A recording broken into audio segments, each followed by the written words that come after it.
What's up everyone? Welcome back to the channel. Guys, last class में मैंने आप लोगों को कंपनी बनाने की सारी स्टेजेस से रूबरू करवाया था। यानी हम लोगों ने सबसे पहले प्रमोशन के बारे में थोड़ा सा डिस्कशन किया था, देन उसके बाद मैंने आपको इनकॉर्पोरेशन के बारे में चीज़ें समझाई थी। उसके बाद फिर हमने बोला था कि सब्सक्रिप्शन वाला पार्ट आता है जब कंपनी को पैसे की ज़रूरत पड़ती है, और फोर्थ जो स्टेज होता है वो होता है कमेंसमेंट ऑफ द बिजनेस, काम शुरू करना। तो अब ये चारों ही स्टेजेस से रिलेटेड आज थोड़ा सा बुक में से चीज़ें पढ़ने की कोशिश करेंगे और टॉपिक को आगे बढ़ाएंगे, लॉ को आगे बढ़ाएंगे, और काफ़ी सारी चीज़ें आज की क्लास में हम पढ़ने वाले हैं। तो it is going to be very interesting.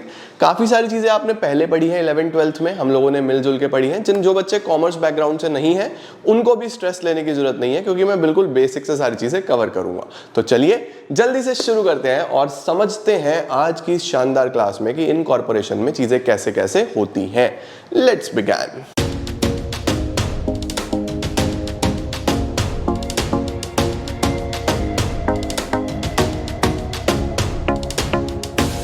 तो चलो यार शुरू करते हैं बच्चों।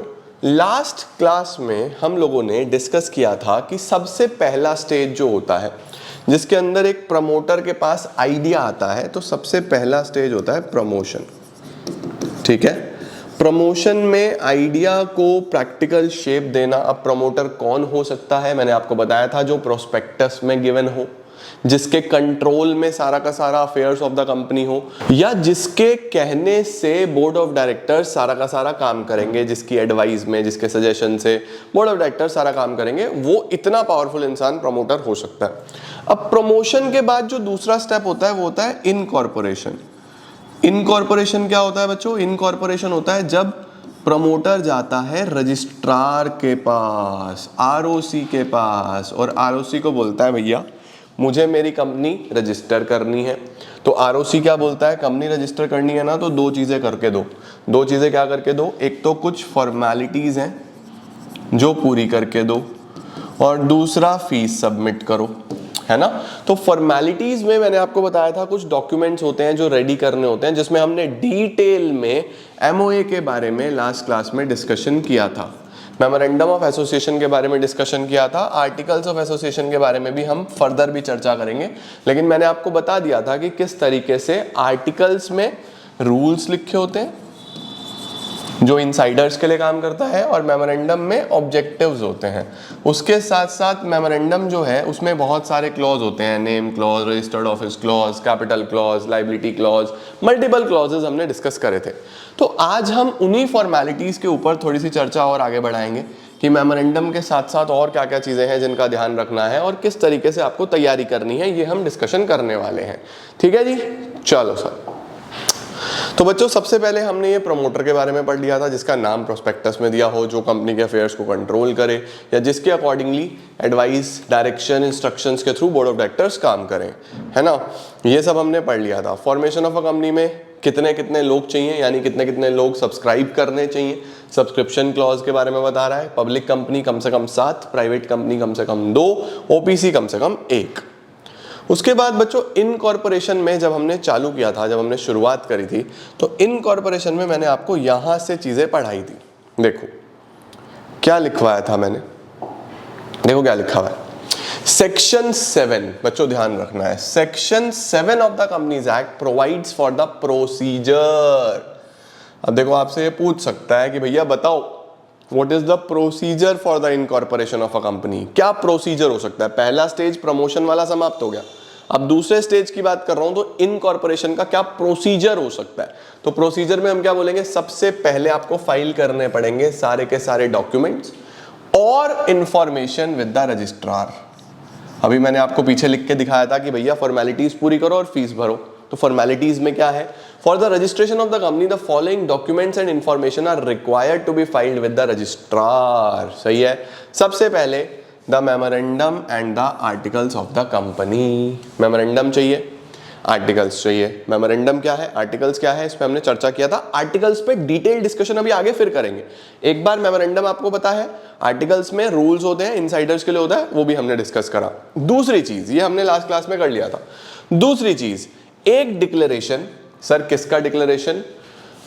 By person who is engaged in the formation of a company an advocate, a chartered accountant, a cost accountant, a company secretary in practice, and by a person named in the articles, that is director, manager, secretary, that all the requirements of the act and the rules in respect of registration have been complied with.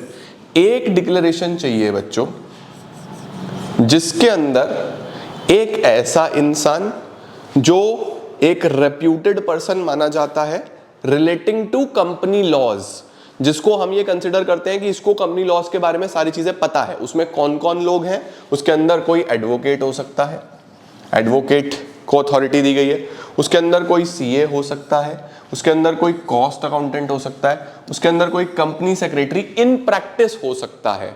तो या तो कोई CA या CS या CMA या फिर कोई advocate,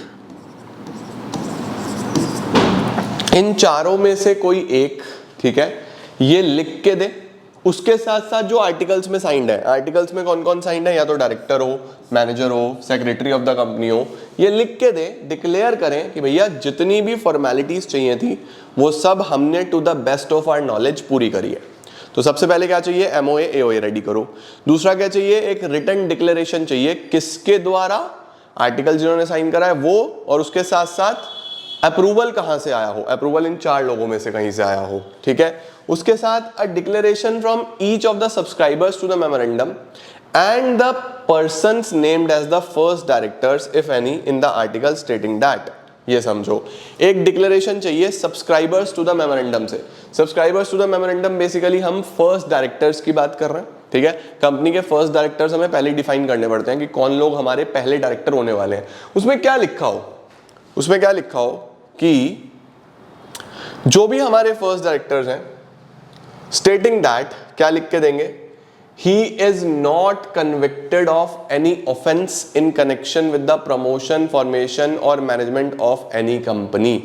he is not convicted, convicted का मतलब समझते हो, कन्विक्टेड नहीं होना चाहिए। कन्विक्टेड नहीं होना चाहिए मतलब किसी तरीके का कोई भी इलीगल एक्टिविटी नहीं करा, किसी तरीके का कोई फ्रॉड नहीं करा, मतलब कोई जेल वेल नहीं हुआ है, किसी प्रकार का कोई कन्विक्शन नहीं है, किसी प्रकार का कोई जेल वेल नहीं है किसी भी इंडिविजुअल को। दूसरा, he has not been found guilty of any fraud, कोई फ्रॉड वॉड नहीं करा, कोई ब्रीच नहीं करा किसी ड्यूटी का, किसी भी तरीके का, इस वाले कंपनी लॉ के हिसाब से भी और किसी प्रीवियस कंपनी लॉ के हिसाब से भी, ठीक है। तो जितने भी लोग मेमोरेंडम को साइन कर रहे हैं, सबसे पहला वो कन्विक्टेड ना हो, कोई जेल वेल ना हुई भी हो उनको, कोई किसी केस में ना हो, गिल्टी ना हो किसी फ्रॉड के, ठीक है, किसी ब्रीच ऑफ ड्यूटी के किसी भी तरीके से, and that all the documents filed with the registrar contain information which is correct. जो भी जानकारी दी गई है वो करेक्ट है, कंप्लीट है, उसमें किसी भी तरीके की मिस अप्रोप्रिएशन या किसी तरीके की कोई चीज मिसिंग नहीं है, सब कुछ प्रॉपरली दिया हुआ है, ठीक है। उसके साथ साथ और क्या क्या कौन कौन से डॉक्यूमेंट्स चाहिए बच्चों, इसके साथ साथ चाहिए बच्चों द एड्रेस फॉर कॉरस्पॉन्डेंस, ठीक है। उसके साथ साथ कंप्लीट पर्टिकुलर्स यानी नेम चाहिए, सर नेम चाहिए, फैमिली नेम चाहिए, रेजिडेंशियल एड्रेस चाहिए, नेशनैलिटी चाहिए हर सब्सक्राइबर की, जो भी मेमोरेंडम साइन कर रहे हैं सबकी, with the proof of identity, ठीक है जी, परफेक्ट। उसके बाद द पर्टिकुलर्स, जितने भी ऊपर पर्टिकुलर्स की बात हुई है, of the persons mentioned in the articles as the subscribers to memorandum. अब वो लोग जो आर्टिकल्स में लिखे हैं उनका क्या क्या डिटेल चाहिए, नाम, surname, family name, director identification number, residential address, nationality, है ना, जो भी आर्टिकल्स में दिए गए हैं as the subscribers to the memorandum, सही है जी। उसके साथ particulars of the interest of the persons mentioned in the articles as the first directors, जो लोग फर्स्ट डायरेक्टर्स मेंशन करे गए हैं उनकी पूरी डिटेल चाहिए। उसके साथ साथ उनका कंसेंट भी चाहिए कि हाँ ठीक है, हमारे से कोई जोर जबरदस्ती में हमें डायरेक्टर नहीं बनाया जा रहा, हम अपनी इच्छा से ही डायरेक्टर बनना चाहते हैं, हम जो भी कर रहे हैं अपनी इच्छा से कर रहे हैं, ठीक है जी। तो ये सारी की सारी चीजें हम लोग को प्रॉपर वे में चाहिए, बेसिकली फुल डिटेल चाहिए यार। जितने भी लोग सब्सक्राइब कर रहे हैं मेमोरेंडम को, जितने भी आर्टिकल्स में नाम गिवन है, उन सबके प्रॉपर कंसेंट चाहिए, प्रॉपर डिटेल्स चाहिए, कोई भी उनका प्रूफ ऐसा ना हो कि मिसिंग है, सब कुछ वेरीफाइड चाहिए, गड़बड़ नहीं चाहिए, है ना, ये है। उसके बाद जब ये सब कुछ ओके पाया जाएगा, जब ये सब कुछ ओके पाया जाएगा, आरओसी को लगेगा कि हाँ यार सब कुछ जेन्युइन है, सब कुछ बढ़िया है, सब कुछ फाइन है, तो वो आपको क्या देगा? वो आपको देगा द सर्टिफिकेट ऑफ इनकॉर्पोरेशन।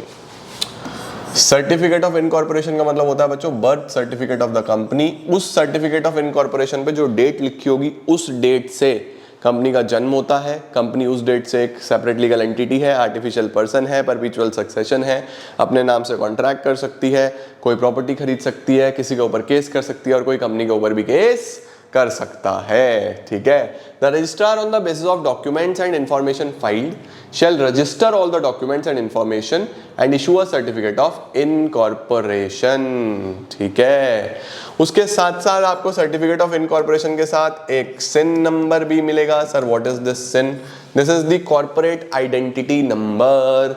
बच्चों आप किसी कॉलेज में जाते हो तो आपका रजिस्ट्रेशन नंबर होता है, स्कूल में आपका सीरियल नंबर होता है, आपका खुद का आधार कार्ड नंबर है, तो आधार पे लिखा होता है ना आधार आपकी पहचान, तो कंपनी की भी तो कोई ना कोई पहचान होनी चाहिए। तो कंपनी की पहचान कौन से नंबर से होगी? सिन नंबर से। What is sin?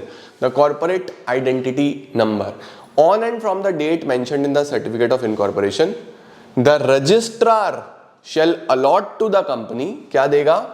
A corporate identity number which shall be distinct identity of the company and which shall also be included in the certificate। certificate में लिखा होगा ये नंबर। ठीक है, उसके साथ maintenance of copies of all the documents and information. अब आपको जितनी भी डॉक्यूमेंट्स और इंफॉर्मेशन मिल गई है, चाहे आपका सर्टिफिकेट ऑफ इनकॉर्पोरेशन हो या जितनी भी डिटेल्स एमओए है, एओए है, सारी चीज़ें, वो सब डॉक्यूमेंट्स आपको अपने पास संभाल के रखने हैं। सर कब तक संभाल के रखने हैं? जब तक कंपनी वाइंड अप नहीं हो रही। आजकल तो ऑनलाइन सब सेव्ड रखते हैं, लेकिन पहले पेपर में भी होता था, राइट? तो देखो क्या लिखा हुआ है, the company shall maintain and preserve at its registered office the copies of all the documents and information till it's dissolution under this act. ठीक हो गया बच्चों? सर अगर किसी ने कोई फ्रॉड इंफॉर्मेशन दी या फेक इंफॉर्मेशन दी या इस तरीके से फर्जी कोई काम कर लिया तो फिर क्या होगा? क्या उसके ऊपर कोई पनिशमेंट, कोई पेनल्टी है? डेफिनेटली है। क्या लिखा है देखो, फर्निशिंग ऑफ फॉल्स और इनकरेक्ट इंफॉर्मेशन, सेक्शन याद रखना बच्चों, सेक्शन 447। क्या लिखा हुआ है? If any person furnishes any false और incorrect particulars of any information, या कोई भी ऐसी जानकारी गलत देता है जो उसको पता था, सही है। अब इस केस में क्या होगा? उसके ऊपर एक्शन लिया जाएगा, उसको फ्रॉड माना जाएगा, और वो उसके ऊपर क्या एक्शन होगा? कहां दिया है? सेक्शन 447 में। सर क्या दिया है? आ जाओ जरा आपको ये भी दिखा दूं। देखो सबसे पहले क्या लिखा है? Company already incorporated by furnishing any false और इनकरेक्ट इंफॉर्मेशन। अगर कोई कंपनी ऑलरेडी बन चुकी है विद फॉल्स इंफॉर्मेशन और बाद में पता चला कि ये तो इन्होंने नकली चीजें करी थी, इन्होंने फ्रॉड किया था, तो फिर क्या होगा? उस केस में बच्चों कंपनी की लाइबिलिटीज को हम लोग चेंज कर देते हैं, जैसे लिमिटेड से अनलिमिटेड लाइबिलिटी बना देते हैं उस कंपनी को। जो भी उसने फ्रॉड किया होता है उसकी पेनल्टीज वगैरह हैं, उस तरीके की चीजें यहाँ पे हैं। देखो क्या लिखा है, where at any time after the incorporation of a company it is proved, ये प्रूव हो गया। अब ये प्रूव होना चाहिए बेटा, ये नहीं कि कोई बोल रहा है इन्होंने फ्रॉड करा है तो फ्रॉड करा, नहीं, प्रूव होना चाहिए। Where it is proved that the company has been incorporated by furnishing any false information. ठीक है, तो इससे क्या होगा? द प्रमोटर, जितने भी प्रमोटर हैं, persons named as the first directors, person making declaration under this section shall be liable for action for fraud under section 447। सबको फ्रॉड के केस में भर्ती किया जाएगा, सबके ऊपर फ्रॉड का एक्शन होगा बच्चों, समझे? इसके बाद क्या है? Order of tribunal. ट्राइब्यूनल का क्या मतलब होता है? Order of the court. Tribunal का क्या मतलब है बच्चों? Order of the court. भाई सजा तो कोर्ट ही सुनाएगा ना, सजा कौन सुनाएगा? कोर्ट सुनाएगा। अब कोर्ट क्या सजा सुना सकता है? जब गिल्टी पाए गए तो कोर्ट क्या सजा सुना सकता है? देखो क्या लिखा हुआ है, where a company has been got incorporated by furnishing false और इनकरेक्ट इंफॉर्मेशन, ऐसा कुछ भी होता है तो ट्राइब्यूनल क्या कर सकता है? Tribunal pass such order as it may think fit. जो ट्राइब्यूनल को सबसे ठीक लगेगा, जो उनको सबसे सही लगेगा कि भैया इनको ये पनिशमेंट मिलना चाहिए, सबसे पहले वो पनिशमेंट दे सकता है। यानी ये टोटली ट्राइब्यूनल के हाथ में रख दिया गया है। ट्राइब्यूनल मतलब कोर्ट के हाथ में रख दिया गया है। या फिर जो एक्ट में मेंशन है कि ये सजा तो हो ही सकती है, वो कौन कौन सी है? सबसे पहला तो जो वो उसको सबसे बढ़िया लगे वो कर सकता है। दूसरा, direct that the liability of the member shall B unlimited. मैंने बताया ना, लाइबिलिटी को लिमिटेड से क्या कर देंगे, अनलिमिटेड कर देंगे। भाई फ्रॉड भी तो तुमने ही करा है, तो अब तुम्हारे पर्सनल एसेट्स भी बिकेंगे, तो वो जो सेपरेट लीगल एंटिटी वाला कॉर्पोरेट वेल है ना, हटा देंगे उसको, राइट। उसके साथ direct removal of the name of the company from registrar of the companies, company का नाम रजिस्ट्रार ऑफ द कंपनीज में से हटा देंगे, कंपनी का नाम ही हटा दिया जाएगा। उसके बाद pass an order for the winding up of the company, company को वाइंड अप कर दिया जाएगा, राइट सर। फिर उसके बाद pass such orders as it may deem fit, जो उसको ठीक लगे, कोर्ट को जो सबसे सही लगेगा वो ऑर्डर पास कर सकते हैं।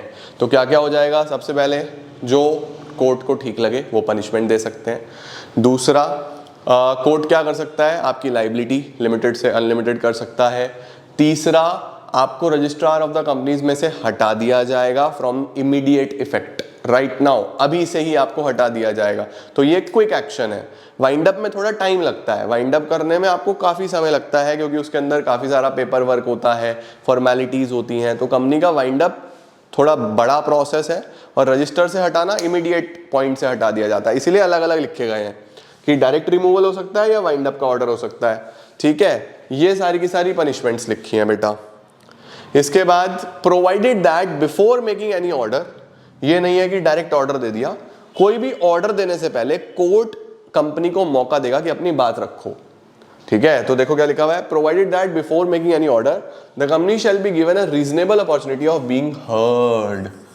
Reasonable opportunity of being heard का मतलब कि आपको टाइम मिलेगा कि अपनी बात रख सकते हो, बता सकते हो कि क्या ये सच में आपने फ्रॉड किया है या बस गड़बड़ हो गई, ठीक है। उसके साथ the tribunal shall take into consideration the transactions entered including the obligation if any contracted और पेमेंट ऑफ एनी लाइबिलिटी।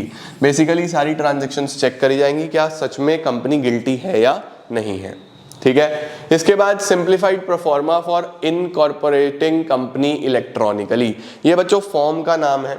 अगर आपको कंपनी रजिस्टर करनी है, कंपनी इनकॉर्पोरेट करनी है, तो जो फॉर्म है उसको बोला जाता है स्पाइस। उसको क्या बोला जाता है, spice. Sir what is spice? Spice is simplified proforma for incorporating company electronically. एक सिंपल सा प्रोफॉर्मा है, किस लिए है, कंपनी अगर आपको इलेक्ट्रॉनिकली इनकॉर्पोरेट करनी है, यानी ऑनलाइन वे में इनकॉर्पोरेट करनी है। तो देखो लिखा हुआ है, द एमसीए यानी ministry of corporate affairs has taken various initiatives for ease of business in a step towards easy setting up of the business। MCA ने काफी सिंप्लीफाई कर दिया है प्रोसीजर, किस चीज का, फॉर्म भरना हो अगर आपको इनकॉर्पोरेशन ऑफ अ कंपनी का, through simplified proforma for incorporating the company electronically, ठीक है जी। इफेक्ट ऑफ रजिस्ट्रेशन क्या हो सकता है बच्चों, जब आप कंपनी को रजिस्टर कर देते हो, जब आप कंपनी का रजिस्ट्रेशन करा देते हो, तो उसका क्या इफेक्ट होता है। सिंपल है यार, इफेक्ट ऑफ रजिस्ट्रेशन, जब कंपनी रजिस्टर हो गई, जब कंपनी जन्म हो गया, कंपनी का बर्थ सर्टिफिकेट आ गया, तो उसका क्या इफेक्ट हो सकता है। इफेक्ट यही है कि कंपनी आज से सेपरेट लीगल एंटिटी है, कंपनी आज से एक आर्टिफिशियल पर्सन है जो लॉ से बना है और लॉ से ही बंद होगा, है ना, जिसकी जन्म भी लॉ से हुआ है, जिसकी मृत्यु भी लॉ से ही होगी। उसके साथ साथ कंपनी अपने नाम से किसी भी कॉन्ट्रैक्ट में एंटर कर सकती है, प्रॉपर्टी ले सकती है, किसी के ऊपर केस कर सकती है, कोई कंपनी के ऊपर केस कर सकता है। वो जो सारे फीचर्स, पावर्स हमने पीछे कंपनी के पढ़े हैं, वो सब लागू हो जाएंगे किस डेट से, जिस डेट से कंपनी का रजिस्ट्रेशन हो रहा है, right, simple.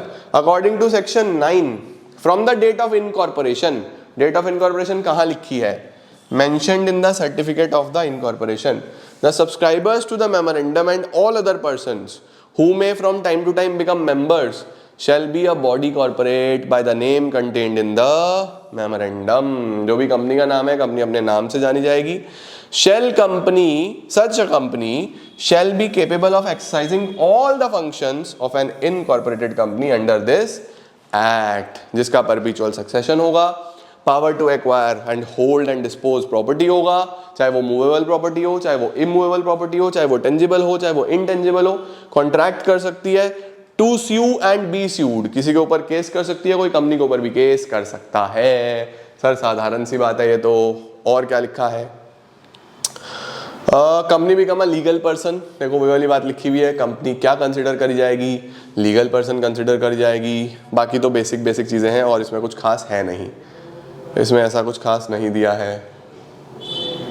Effect of memorandum and articles, memorandum और आर्टिकल्स का क्या इफेक्ट है ये भी हम लोग डिस्कशन कर चुके हैं कि मेमोरेंडम और आर्टिकल्स क्या दिखाते हैं। देखो क्या लिखा हुआ है, जो भी मेमोरेंडम और आर्टिकल्स में आपने लिख दिया, भाई मेमोरेंडम में तुमने बता दिया हमारा ऑब्जेक्ट क्या है, हमारी लाइबिलिटी क्या है, कौन लोग हैं, क्या क्या एड्रेस है, हर चीज। आर्टिकल्स में आप लोगों ने रूल्स लिख दिए, सारी चीजें लिख दी। अब आप बाउंड हो उन मेमोरेंडम और आर्टिकल के, आप उसके अगेंस्ट या उसके अबव जाके कुछ नहीं कर सकते। जो भी करना है मेमोरेंडम और आर्टिकल्स के अंडर करना होगा। क्या लिखा है, as per section 10 of the companies act, where the memorandum and articles when registered shall bind the company and the members thereof to the same extent as if they respectively had been signed by the company and by each member, and an agreement to observe that all the provisions of the memorandum and of the articles। जो भी काम करना है वो आप लोगों को memorandum और आर्टिकल्स के तहत ही करना है, उसके बाहर, उसके ओवर, उसके अबव जाके आप कुछ नहीं कर सकते। ये बच्चों हमारा मेमोरेंडम और आर्टिकल्स के बारे में बताया गया है। सर क्या बहुत इंपॉर्टेंट है क्या? नहीं यार, बेसिक सी बातें हैं। मैं तुम्हें क्योंकि हर चीज पढ़ा रहा हूं, मैं कुछ छोड़ नहीं सकता, मैं एक भी शब्द नहीं छोड़ूंगा, एक भी लाइन नहीं छोड़ूंगा, बहुत ही कुछ किसी काम की नहीं होगी तो वो छोड़ दूंगा। तो मैं 100% पढ़ा रहा हूं, इसीलिए मैंने आपको ये चीज पढ़वा दी, अदरवाइज कुछ इसमें पूछा नहीं जाएगा एग्जाम में। ठीक हो गया बच्चे? चलो इसका स्क्रीनशॉट लो, फिर नेक्स्ट टॉपिक पे चलते हैं। अब आ रहा है बेटा हमारे पास एक नया टॉपिक जिसका क्या नाम है, the classification of capital. Pen कहाँ गया भाई मेरा? ये क्लासिफिकेशन ऑफ कैपिटल का क्या मतलब होता है कि कितने प्रकार की कैपिटल हो सकती है। सिंपल देखो बच्चों, ऑल्दो इस पे भी हमने पहले चर्चा करी है, पीछे हमने चर्चा करी है, वापस से इसका चर्चा करने की बारी आ गई है। तो कैपिटल में हम लोग क्या बोलते हैं कि भैया ये कंपनी है Chintu Chinti, Chintu Chinti limited, public company है, let's suppose Chintu Chinti limited. Private limited कर देता तो प्राइवेट हो जाती इनकी। तो इस कंपनी के अंदर जिन भी लोगों ने पैसा लगाया है उस टोटल वैल्यू को हम लोग क्या बोल देते हैं? नॉर्मली हम लोग कैपिटल ऑफ द कंपनी बोलते हैं, लेकिन और प्रिसाइज कर दूं तो शेयर कैपिटल, है ना। सर ये शेयर का क्या मतलब होता है? शेयर का मतलब होता है बेटा हिस्सा। किस कंपनी में मेरा कितना हिस्सा है, कंपनी में मेरा कितना प्रपोर्शन है, कंपनी में मेरा कितना अधिकार है। इसको समझने के लिए हम एक छोटा सा एग्जांपल ले सकते हैं बच्चों। छोटा सा एग्जांपल कैसा है कि भैया लेट्स सपोज ये पब्लिक कंपनी ना होके प्राइवेट लिमिटेड होती और ये कंपनी बनाई इन्होंने 1 करोड़ रुपए से, जिसमें 80 लाख रुपए लगाए चिंटू ने और 20 लाख रुपीस लगाए चिंटी ने। तो बेटा इस कंपनी में जो डिसीजन मेकिंग का राइट होगा वो भी 80% चिंटू का होगा क्योंकि इसके पास ही वोटिंग राइट्स हैं 80%, और 20% चिंटी का होगा क्योंकि इसके पास 20% वोटिंग राइट्स आएंगे। तो बेसिकली शेयर का मतलब सिर्फ ये नहीं है कि इतने रुपए का हिस्सा, शेयर का मतलब कंपनी में आपका इंटरेस्ट भी होता है कि आपका उसके अंदर उस कंपनी में कितना हित है, आपको कितनी पावर मिली है उस पर्टिकुलर अमाउंट से। तो यहां पे आपको समझना है कि जो भी पैसा एक इंसान किसी कंपनी में इन्वेस्ट कर रहा है एज अ ओनर, उस कैपिटल को हम शेयर कैपिटल बोल देते हैं। अब ये जो कैपिटल्स हैं ये कितने प्रकार की हो सकती हैं? ऑल्दो क्लास 12th में इशू ऑफ शेयर्स जब हम अकाउंट्स में पढ़ते हैं तो पढ़ते हैं हम इनको, तो जिन्होंने पढ़ी हुई है उनके लिए बहुत आसान है, जिन्होंने नहीं पढ़ी उनको थोड़ा सा समझना है बस। देखो जो कैपिटल्स है ना बच्चे, वो हमारे पास 3 प्रकार की हैं। ऑथोराइज्ड कैपिटल,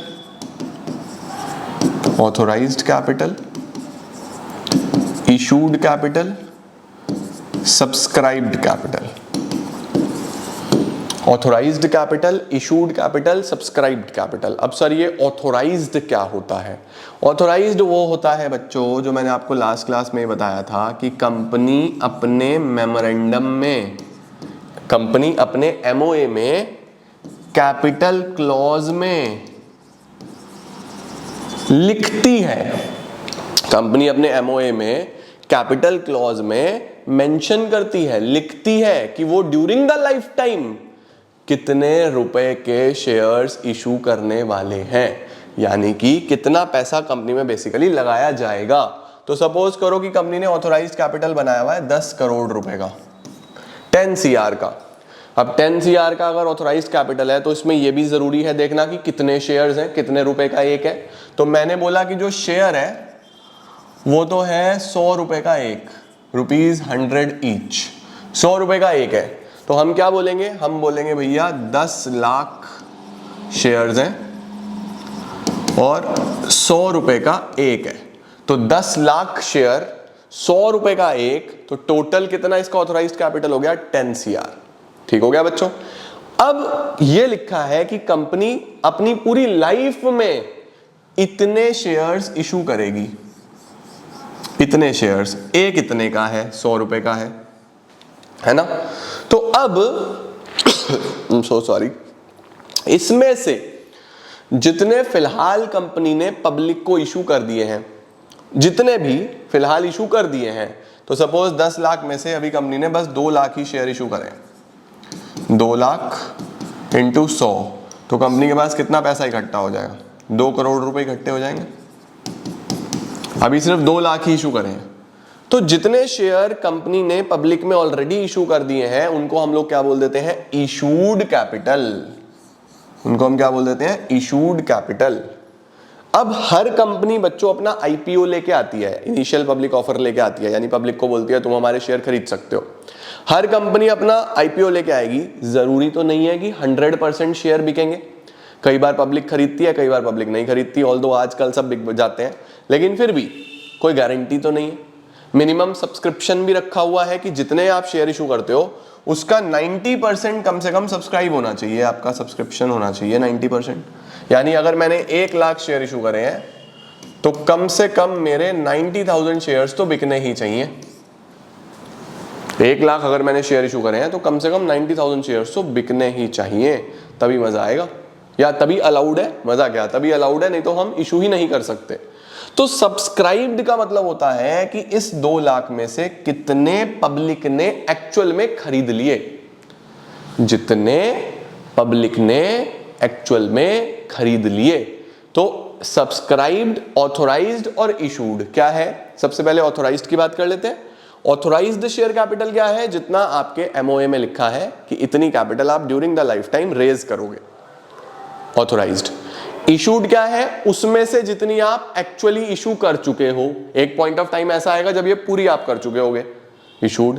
सब्सक्राइब्ड क्या है, जितने पब्लिक ने एक्चुअल में सब्सक्राइब करे हैं, जितने पब्लिक ने एक्चुअल में खरीदे हैं, उसको हम सब्सक्राइब कैपिटल बोल देते हैं। तो ऑथोराइज्ड हो गया, इशूड हो गया, सब्सक्राइब्ड हो गया। अब मुझे एक बात बताओ, ये जो बेसिकली कंपनी पैसा मांग रही है, एक शेयर कितने का है, 100 रुपए का है। एक शेयर कितने का है, 100 रुपए का। तो ध्यान रखना बच्चों, कभी कभी कंपनी क्या करती है, 100 में से लेट सपोज 90 ही कॉल करे, 10 अभी मांगे ही नहीं। अभी 100 में से पब्लिक को बोला कि आप हमें अभी 90 रुपीज दे दो, हमें 10 नहीं चाहिए, अभी सिर्फ 90 चाहिए। अभी लेट सपोज कंपनी ने ये 2 लाख शेयर इशू करे थे ना, 2 लाख।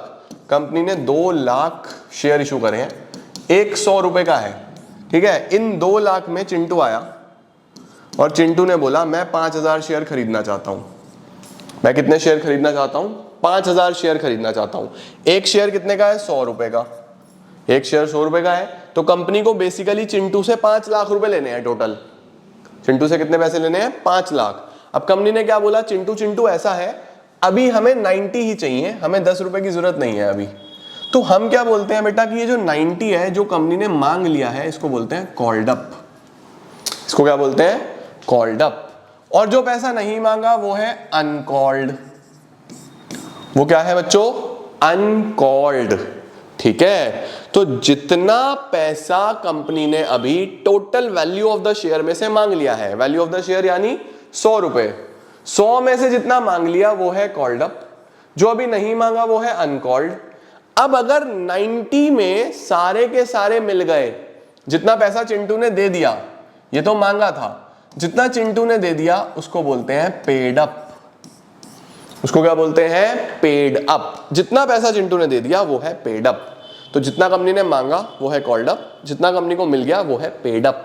समझे। तो ये कुछ छोटी छोटी टर्म्स होती हैं जो आपको पता होना चाहिए। ऑथोराइज्ड कैपिटल क्या, इशूड क्या, सब्सक्राइब्ड क्या, कॉल्ड अप क्या, पेड अप क्या, ये पता होना बहुत जरूरी है बच्चों, अगर नहीं पता होगा तो दिक्कत रहेगी। ऑल्दो इससे एग्जाम में क्वेश्चन नहीं बनता, लेकिन फिर भी पता तो होना चाहिए यार, है ना। चलो भाई स्क्रीनशॉट लेना है, डन सर। देखो ये तो कुछ नहीं लिखा है, देखो जरा क्या लिखा हुआ है। कैपिटल को बहुत सारे सेंसेस में यूज करा जाता है, लेकिन हमारे काम का क्या है, हम लोग क्या कंसिडर करते हैं, सबसे पहले ऑथोराइज्ड कैपिटल या नॉमिनल कैपिटल या registered capital. This form of capital has been defined in section 2 clause 8 of the companies act. Authorized capital or nominal capital means such capital as is authorized by the memorandum of a company to be maximum amount of share capital of the company। इतना maximum amount है जो company raise करेगी अपने life में, ठीक है। अब sir हमने साल के शुरू में जब कंपनी बनाई, जिस दिन कंपनी बनाई उस दिन एमओए में 10 करोड़ रुपए लिख दिया, बाद में हमें ज्यादा पैसे की जरूरत पड़ गई, फिर क्या हम नहीं कर सकते उससे ज्यादा, वो रिवाइज हो जाता है बेटा, वो मेमोरेंडम आपका रिवाइज हो जाता है। वो कैसे होता है वो भी हम आगे जैसे जैसे कंपनी लॉ पढ़ेंगे सीखेंगे, यहाँ तो नहीं सिखाया जाएगा आपको फाउंडेशन में। इंटरमीडिएट लेवल पे, फाइनल में जब आप और डिटेल में पढ़ोगे तो आपको वहाँ सिखाया जाएगा कि कैसे आप रिवाइज करते हो एमओए को, सब पढ़ोगे, चिंता मत करो, ठीक है। तो सबसे पहले क्या हो गया, जितना मैक्सिमम कैपिटल कंपनी ऑथोराइज है रेज करने के लिए जो एमओए में लिखा है उसको हम क्या बोल देते हैं, ऑथोराइज्ड कैपिटल। ठीक हो गया जी, परफेक्ट है, सही है जी। अब देखो क्या लिखा हुआ है, it is usually fixed at the amount which it is estimated the company will need including the working capital and reserve capital if any. उसके बाद बच्चों इशूड कैपिटल क्या होता है, जितना इसमें से एक्चुअली अभी इशू कर दिया, अब ये तो लाइफ टाइम का लिखा था ना, सारा एक ही बारी में तो नहीं करेगी, तो जितना इशू कर दिया वो इशूड कैपिटल है। Issued capital means such capital as the company issues from time to time for subscription, that part of authorized capital which is offered by the company for subscription। ठीक हो गया बेटा जी, clear है, सही है। चलो sir समझ में आ गया, ऑथोराइज समझ गए, इशूड समझ गए। सब्सक्राइब्ड क्या है बच्चों, जितना इशू करा है अगर वो सारा बिक गया फिर तो बराबर हो जाएगा, सारा नहीं बिका तो जितना बिका वो सब्सक्राइब्ड है, मिनिमम 90% होना चाहिए। क्या है जी, सब्सक्राइब्ड कैपिटल है such part of capital which is for the time being subscribed by the members of the company। It is the nominal amount of shares taken up by the public, जब public ने जितने shares खरीद लिए हैं। ठीक है जी, clear है बच्चों, सही है, परफेक्ट है सर, बहुत बहुत शानदार। उसके बाद कॉल्ड अप कैपिटल क्या होता है, जितना पैसा कंपनी ने कॉल कर लिया है। Such part of capital which has been called for payment, इसको क्या बोलते हैं, कॉल्ड अप। पेड अप क्या होता है, पेड अप होता है जितना पैसा हम लोगों को मिल गया है, पेड अप होता है जितना पैसा हम लोगों को मिल गया है उसको पेड अप बोलते हैं। सर क्या कॉल्ड अप और पेड अप हर बार बराबर नहीं होगा, नहीं बेटा, कई बार ऐसा हो जाता है कि कुछ शेयर होल्डर पैसा नहीं दे पाए, उनकी कुछ परेशानी रही, उसका कुछ इशू रहा, नहीं पे कर पाए, उसको हम कॉल्स इन एरियर्स बोलते हैं। कॉल्स इन एरियर्स को हमने, जो कॉमर्स वाले बच्चे हैं वो समझते हैं। कॉल्स इन एरियर्स का मतलब होता है कि जब एक शेयर होल्डर अपना पैसा नहीं दे पाता ऑन टाइम तो हम फिर उनके शेयर्स को कैंसिल कर देते हैं, फॉरफीट कर देते हैं, तो वो हमें टोटल कैपिटल में से माइनस करना पड़ता है क्योंकि उस पर पैसा नहीं मिला।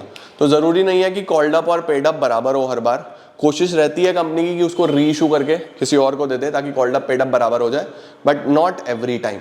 ठीक हो गया बच्चों, तो ऑथराइज्ड कैपिटल समझ गए, इशूड कैपिटल समझ गए, सब्सक्राइब्ड कैपिटल समझ गए, कॉल्ड अप कैपिटल समझ गए, पेड अप कैपिटल समझ गए। अब सर इसमें से भी कुछ पूछेगा क्या, मुझे नहीं लगता, बहुत बेसिक है, आपको बस पता होना चाहिए, दैट इज इट। ठीक है, इसका स्क्रीनशॉट लो, अगले टॉपिक पे चलते हैं। आइए बेटा जी, अब हम हमारा फाइनल आज का टॉपिक पढ़ने वाले हैं जो कि है शेयर्स। शेयर्स आप लोगों ने देख ही लिया कि कंपनी में कितना हिस्सा किसके पास है, उसको हम क्या बोल देते हैं, शेयर्स बोल देते हैं, है ना। जैसे हम लोग टीवी में आजकल इंडियन शार्क टैंक भी चल रहा है, पहले तो यूएस में तो हम लोग देखते ही थे, बट इंडिया में भी शार्क टैंक एक बहुत पॉपुलर शो हुआ, ठीक है। अब जिसमें एक एंटरप्रेन्योर, एक स्टार्टअप फाउंडर आया जिसका नाम है चिंटू। चिंटू ने शार्क्स को बोला, चिंटू ने शार्क्स को क्या बोला, I want ₹10 lakh for 10% equity. मुझे 10 लाख रुपए चाहिए 10% इक्विटी के लिए। इसका मतलब क्या है कि चिंटू अपने बिजनेस का 10% हिस्सा 10% हिस्सा कितने में बेच रहा है? 10 लाख रुपए में बेच रहा है। चिंटू अपने बिजनेस का 10% हिस्सा कितने में बेच रहा है? 10 लाख रुपए में बेच रहा है। तो अब जितना भी प्रॉफिट होगा, बिजनेस जो भी बनाएगा, उसका 10% जो भी शाख इसको खरीदेगा 10 लाख रुपए देके उसको जाएगा।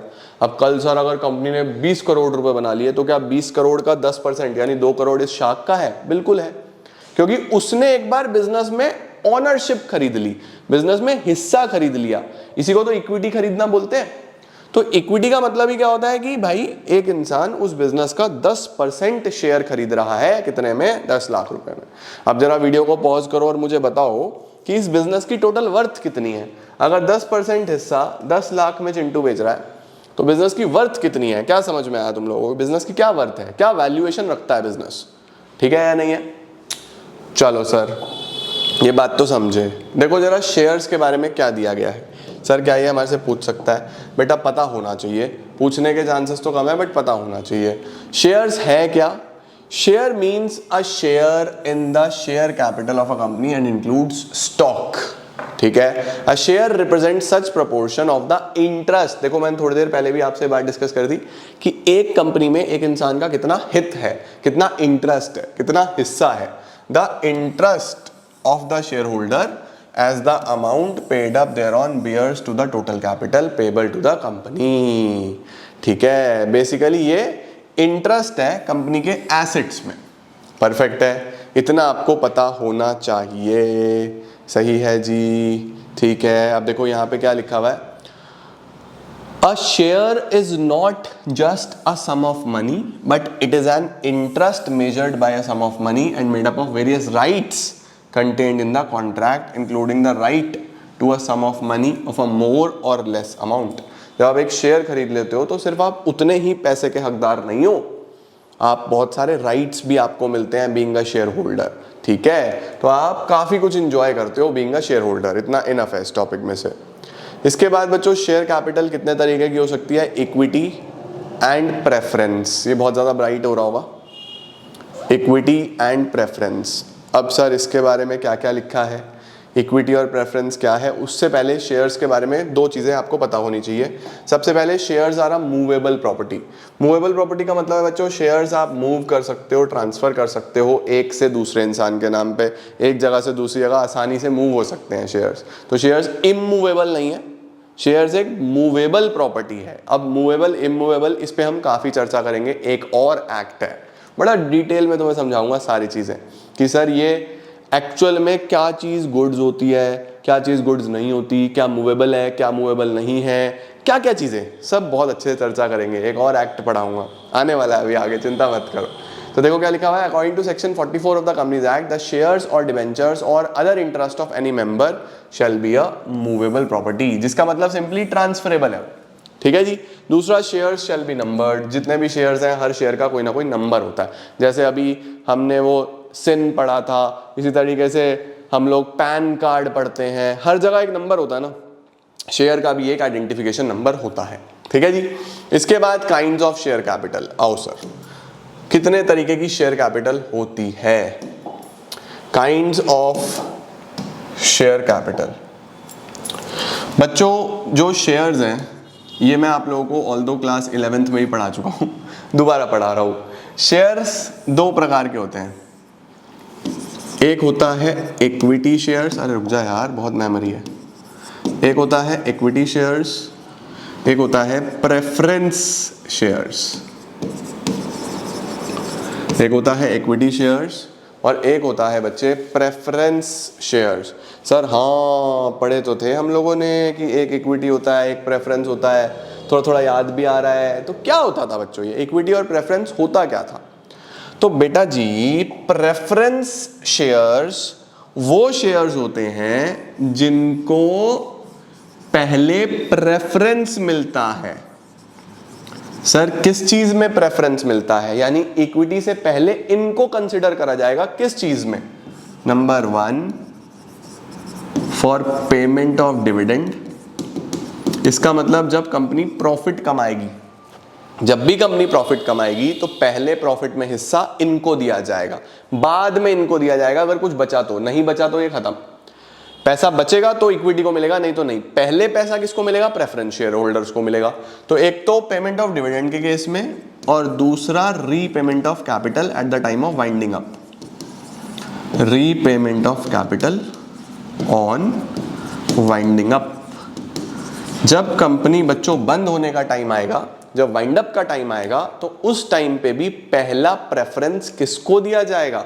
पहला प्रेफरेंस बच्चों प्रेफरेंस शेयर होल्डर को दिया जाएगा। तो प्रेफरेंस शेयर्स कौन से होते हैं? जो प्रेफरेंशियल राइट्स एंजॉय करते हैं, यानी पहला हक रखते हैं किस चीज पे? Dividend pay. सर डिविडेंड क्या है? डिविडेंड का मतलब जो कंपनी का प्रॉफिट होगा। उसके बाद जब भी कंपनी वाइंड अप हो रही होगी तो पहले रीपेमेंट ऑफ कैपिटल किसका होगा? प्रेफरेंस शेयर्स का होगा, यानी पहले पैसा भी इन्हीं का चुकाया जाएगा। बात समझे? क्लियर हुआ? तो सर फिर इक्विटी शेयर्स क्या है? इक्विटी शेयर्स वो हैं which are not preference shares, जो प्रेफरेंस नहीं है। इसका मतलब जिनको कोई भी पेमेंट ऑफ डिविडेंड पहले नहीं मिलेगा, यानी बाद में मिलेगा।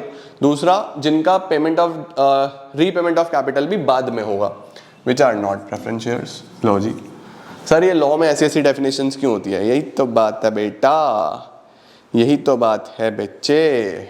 ठीक है, एक चीज और होती है बच्चों, ये जो डिविडेंड होता है ना इनका, प्रेफरेंस शेयर्स का, ये फिक्स्ड होता है। ये फिक्स डिविडेंड एंजॉय करते हैं। अब कुछ बच्चे इसमें कंफ्यूज होते हैं कि सर अगर प्रॉफिट नहीं होगा फिक्स डिविडेंड का मतलब तब भी इनको डिविडेंड मिलेगा। नहीं यार, प्रॉफिट होगा डिविडेंड मिलेगा तभी, लेकिन इनका फिक्स्ड होता है। इनका कैसा होता है? इनका होता है फ्लेक्सिबल। ज्यादा प्रॉफिट हो गया तो ज्यादा डिविडेंड, कम प्रॉफिट हुआ तो कम डिविडेंड। सीधी सीधी सी बात है। तो प्रॉफिट के ऊपर डिपेंडेंट होता है, तो यहां तो फ्लेक्सिबल चलता है डिविडेंड, यहां पे फिक्स चलता है। सबसे इंपॉर्टेंट चीज जो है वो क्या है? Voting rights. वोटिंग राइट्स, इनको वोटिंग राइट्स होते हैं। इनको डायरेक्टली कोई वोटिंग राइट्स नहीं होते। सर डायरेक्टली मतलब ये है कि अगर कोई ऐसा मैटर है जो इनसे रिलेटेड है, प्रेफरेंस शेयर्स से रिलेटेड है, प्रेफरेंस शेयर्स के राइट्स से रिलेटेड है, प्रेफरेंस शेयर्स की पावर्स से रिलेटेड है, तो प्रेफरेंस शेयर होल्डर से रिलेटेड अगर कोई चीज है तो वहां पे इनको वोटिंग राइट मिलेगा। अदरवाइज जनरल मैटर्स में इनको वोटिंग राइट्स नहीं होता। इसका मतलब जो कंट्रोल है, जो कंपनी का कंट्रोल है, वो तो सारा इक्विटी शेयर होल्डर्स के पास है। प्रेफरेंस शेयर होल्डर्स के पास कंट्रोल नहीं है। क्यों नहीं है? क्योंकि उनको वोट करने का अधिकार ही नहीं है। कंट्रोल किससे आता है? वोट करने के अधिकार से। इनको वोट करने का अधिकार ही नहीं है। क्या सर? कभी भी नहीं है। मैंने बताया ना, अगर कोई मैटर इनसे रिलेटेड है, इनकी पावर से, इनकी ड्यूटी से, इनकी रिस्पॉन्सिबिलिटी से, इनके काम से रिलेटेड, तो वोटिंग राइट मिलेगा। लेकिन जनरल मैटर्स पे जब कंपनी को डिसीजन मेकिंग करनी है तो वोटिंग राइट सिर्फ और सिर्फ इक्विटी शेयर होल्डर्स के पास है। तो आपको पता होना चाहिए कि भैया वोटिंग राइट सिर्फ इक्विटी के पास होता है, प्रेफरेंस शेयर होल्डर्स के पास वोटिंग राइट्स नहीं होते। बात समझे क्या? सर प्रेफरेंस शेयर्स हमने कई सारे तरीके के पढ़े होते हैं। हाँ जी बच्चों, बहुत सारे तरीके के पढ़े हैं हमने। Convertible, non convertible, right. 8 तरीके के हम लोगों ने प्रेफरेंस शेयर्स क्लास 11th में पढ़े थे। हाँ सर, बहुत सारे तरीके के पढ़े थे। Convertible, non convertible, redeemable, irredeemable, cumulative, non cumulative, बहुत सारे तरीके के प्रेफरेंस शेयर्स पढ़े थे, है ना। तो सर क्या वो टाइप्स ऑफ प्रेफरेंस शेयर्स भी पता होने चाहिए? बेसिक थ्योरी, बेसिक नॉलेज के लिए आपको बस नाम भी पता रखोगे तो ठीक है, अदरवाइज नहीं। इक्विटी शेयर्स सर कितने तरीके के होते हैं? इक्विटी शेयर्स 2 तरीके के होते हैं बच्चों। इक्विटी शेयर कितने तरीके के होते हैं? 2 तरीके के। एक तो होता है बच्चों 1 share is equal to 1 vote. ये तो हो गया एक नॉर्मल इक्विटी शेयर। कौन सा हो गया? Normal equity share. एक होता है बच्चों डीवीआर वाला इक्विटी शेयर। डीवीआर का क्या मतलब होता है? डीवीआर का मतलब होता है differential voting rights. Differential voting rights. Differential voting rights का मतलब इनको एक शेयर पे एक वोट नहीं मिलता, इसीलिए डीवीआर वाले शेयर हैं। इसमें इनकी पावर कम होती है, इनको वोटिंग राइट्स कम होती हैं। जैसे फॉर एग्जांपल मैं आपको बोलता हूं वोटिंग राइट्स कितनी है? 1/10।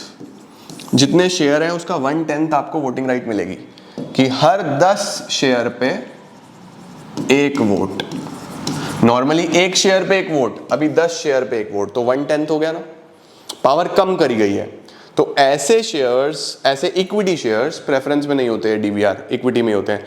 ऐसे इक्विटी शेयर्स जिनके अंदर वोटिंग का अधिकार कम करा गया है उसको हम डीवीआर, डिफरेंशियल वोटिंग राइट्स वाले इक्विटी शेयर्स बोलते हैं। ये मैंने आपको पीछे वाली क्लासेस में भी डिस्कस करा है, समझाया है, ठीक है। तो ये बच्चों हमारा बहुत सारे डिस्कशंस इक्विटी और प्रेफरेंस पे हमने कर लिए। अब एक बार किताब में पढ़ लें, स्क्रीनशॉट लेना है क्या? सब डिटेल में हम लोग पढ़ते हैं इसको। आओ सर किताब में भी दिखा दो एक बार क्या दिया है क्या नहीं दिया। क्या दिया है? Section 43 of the Companies Act provides the kinds of share capital according to the provisions. Company limited by shares shall be of two kinds: equity shares with voting rights, general voting rights, normal voting rights, एक share पे एक vote, या differential rights as to dividend, as to voting, as otherwise in accordance with prescribed rules. Example क्या है? Tata Motors ने 2008 में ये differential voting rights सबसे पहले दिखाए थे। सबसे पहले टाटा मोटर्स लेके आया। देखो क्या लिखा है, Tata Motors in 2008 introduced equity shares with differential voting rights called, अब देखो क्या है, equity shares in its right issue. In this issue, every 10 equity shares are carried only one voting right. मैं बता रहा हूँ ना, 10 शेयर पे एक वोट, ठीक है, लेकिन 5% ज्यादा पॉइंट्स मिलेंगे, 5% points more dividend than declared on each of the ordinary shares. इसका क्या मतलब है बच्चों? इसका मतलब है कि वोटिंग राइट तो आपके कम है, वोट का अधिकार तो कम है, फिर कोई लेना ही नहीं चाहेगा। डिविडेंड इनको 5% फालतू ऑफर करा कि 5% आपको ज्यादा डिविडेंड मिलेगा, ठीक हो गया। दूसरी बात सर अभी सिर्फ डिविडेंड से क्या होता है, तो सस्ते भी होने चाहिए, तो ये डिस्काउंटेड प्राइस पे भी होते हैं बच्चों। तो देखो क्या लिखा गया, ऑर्डिनरी से ज्यादा मेन चीज क्या है, एक तो वोटिंग राइट्स 1/10 हो गई, ठीक है, डिविडेंड 5% एक्स्ट्रा हो गया, उसके साथ सस्ता होता है, ये राइट इशू है ना। ये देखो क्या लिखा हुआ है, equity share did not carry the similar voting rights, it was being traded at discount. ये बच्चों डिस्काउंट पे भी ऑफर करे गए थे। तो ये आपको डिफरेंशियल वोटिंग राइट्स के बारे में भी थोड़ा सा पता होना चाहिए, जिनको हम डीवीआरस बोलते हैं, ठीक है जी। कुछ कंपनीज और हैं जैसे फ्यूचर रिटेल हो गया, जैन इरिगेशन हो गया, इन्होंने भी डीवीआर वाले शेयर्स इशू करे हैं। उसके बाद प्रेफरेंस शेयर क्या होता है, व्हाट इज प्रेफरेंस शेयर्स? सबसे पहले देखो क्या लिखा हुआ है, this act shall not affect the rights of the preference share holders who are entitled to participate in the proceeds of the winding up before the commencement of this act according to explanation to section 43 equity share capital with reference to any company limited by shares means all shares which are not preference shares. सबसे पहले बोल रहा है equity क्या है, equity वो है जो प्रेफरेंस नहीं है। बहुत बढ़िया, शानदार। प्रेफरेंस क्या है? प्रेफरेंस वो है जिनको प्रेफरेंशियल राइट मिलेगा, किस चीज में? नंबर 1 पेमेंट ऑफ डिविडेंड, पहले पेमेंट ऑफ डिविडेंड इनको मिलेगा। दूसरा रीपेमेंट, जब भी कंपनी बंद होगी तो रीपेमेंट भी पहले इनका होगा, ये आपको पता होना चाहिए। ऑल्दो ये सब मैंने आपको पीछे पढ़ा दिया, सारी चीजें दिखा दी। एक एक्सेप्शन लिखा हुआ है, in case of the private company section 43 shall not apply where memorandum और articles of association of the private company so provides. तो ये जो सेक्शन 43 है ना, ये सेक्शन 43 ये अप्लाई नहीं होगा अगर मेमोरेंडम या आर्टिकल्स बोल रहे हैं कौन सी कंपनी के, प्राइवेट कंपनी के।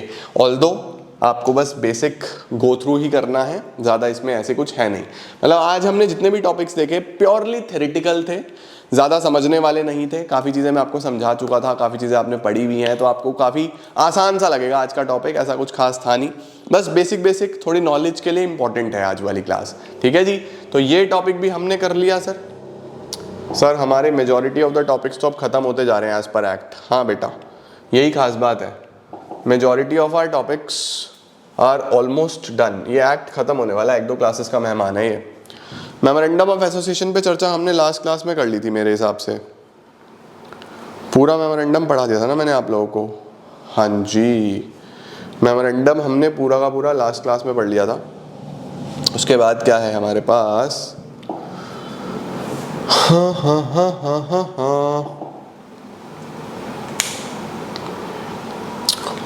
डॉक्ट्रिन ऑफ अल्ट्रा वायरस वगैरह, ये तो चलो अगली क्लास में बच्चों, ये तो अगली क्लास में पढ़ेंगे, ये आपको ध्यान से समझाना पड़ेगा। बस ऑलमोस्ट बच्चों हम लास्ट में पहुंच गए। ये डॉक्ट्रिन्स वगैरह पढ़ाने के बाद एक्ट ऑलमोस्ट हमारा कंपनी लॉ फाउंडेशन लेवल पे तो समाप्त है। इंटरमीडिएट फाइनल लेवल पे और बेहतर तरीके से, और जो तुम लोग क्लियर कर लोगे तो तब की तब देखेंगे कि लॉ में और हमें कहाँ तक कितना डीप जाना है। बट पहले ये इंपॉर्टेंट है जितना टॉपिक हम कर रहे हैं फाउंडेशन लेवल पे। आई होप बच्चों आपको आज वाली चीज़ समझ में आई होगी। ये हमारा नेक्स्ट टॉपिक रहने वाला है, और ये टॉपिक बच्चों मैं आप लोगों को कराऊंगा मंडे को। इस वीक के लिए एक दिन का एक्सक्यूज़ करना मुझे। हम लोग का एक एनुअल अचीवर मीट होता है जिसके अंदर हम लोग अपने जितने भी हमारे ऑनलाइन स्टूडेंट्स 12th हमारे से पढ़े होते हैं, CUET हमारे से पढ़े होते हैं, तो वो अच्छा स्कोर करते हैं ना, तो उनको एक मीट एंड ग्रीट रखते हैं हम लोग एनुअल। तो वो इवेंट इस संडे को है जिसमें थोड़ा सा मैं ऑक्यूपाइड हूँ 2 दिन, फ्राइडे और सैटरडे। तो इस हफ्ते की एक क्लास के लिए मुझे एक्सक्यूज़ करना। नेक्स्ट वीक में मैं आपको मंडे को सारी की सारी चीज़ें कंटिन्यू करेंगे, आगे बढ़ाएंगे और बेहतर तरीके से समझने की कोशिश करेंगे। ठीक है, तो आज के लिए इतना ही। CA फाउंडेशन का लॉ, कंपनी लॉ हमारा ऑलमोस्ट कंप्लीट होने वाला है, थोड़ा सा रह गया है, मुश्किल से 2 से 3 क्लासेस और लेगा। नेक्स्ट वीक में ये खत्म कर देंगे और दूसरा एक्ट, नेगोशिएबल इंस्ट्रूमेंट एक्ट हम लोग स्टार्ट करेंगे। उसको वो तो बहुत ही छोटा सा है, वो तो और भी जल्दी खत्म हो जाएगा, वो भी हम फटाफट कर देंगे। ठीक है, नेक्स्ट मंथ भी आ रहा है, सितंबर भी आ रहा है, तो सितंबर में मेजॉरिटी ऑफ द एक्ट्स मैं आपके खत्म करा दूंगा। नेगोशिएबल इंस्ट्रूमेंट करा दूंगा, पार्टनरशिप एक्ट करा दूंगा, मेजॉरिटी छोटे छोटे एक्ट खत्म कराऊंगा। टारगेट यही रहेगा कि बस कॉन्ट्रैक्ट रह जाए, क्योंकि वो सबसे बड़ा है, तो उसको बहुत डिटेल में बहुत ध्यान से समझेंगे, बाकी सब समाप्त कर देंगे। ठीक है, thank you so much everyone for joining in. I am gonna see you all super soon. Till then see ya, take care, bye bye, keep growing and keep glowing.